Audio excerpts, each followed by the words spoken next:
ఈ రోజు మేము పసుపు వేయటానికి వెళ్ళాం, కానీ అక్కడ జరిగిన ఒక చిన్న విషయం ఈ రోజును మా కుటుంబానికి ప్రత్యేకంగా మారింది. ఈ రోజు మా కుటుంబంతో కలిసి గడిపిన ఒక అందమైన రోజును మీతో పంచుకోవాలనుకుంటున్నాను. అందరికీ హాయ్ అండి. ఈ రోజు అయితే మా కుటుంబంతో కలిసి మేమైతే పసుపును అయితే నాటడానికి మా యొక్క గరువుగా అయితే వెళ్ళిపోయాము. చూస్తున్నారు కదా, ఇవి అయితే కాదు, పసుపు బుర్రలు అనేసి అంటాము మా ప్రాంతంలో. మీరేమని పిలుస్తారో కామెంట్ చేయండి. మన తెలుగు సంస్కృతిలో పసుపుకు ఎంతో ప్రత్యేకమైన స్థానం ఉంది. పసుపు అంటే శుభం, ఆరోగ్యం, ఆనందానికి గుర్తు. అందుకే ఇలాంటి కార్యక్రమాల్లో పసుపు వేయడం ఒక ముఖ్యమైన ఆచారంగా కొనసాగుతుంది.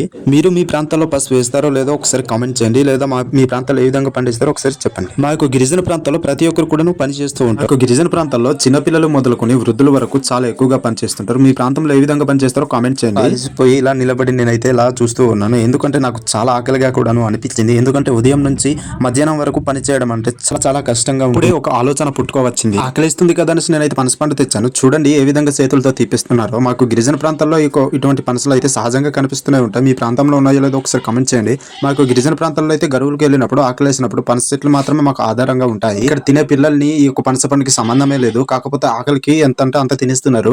మీ ప్రాంతంలో ఎంతమంది తింటారో కామెంట్ చేయండి. ఈ గిరిజన ప్రాంతంలో ఎంతమందికి ఈ పండు అంటే ఇష్టమో. పనస పండు తిన్నామో లేదో మేమైతే ఇంటికి బయలుదేరిపోయాము, ఎందుకంటే మేము తీసుకెళ్లిన పసుపు అయితే అయిపోయింది. అందుకని మేమైతే ఇంటికి వెళ్ళిపోతున్నాము. సీ యు గైస్, మరొక వీడియోతో కలుద్దాం. బాయ్.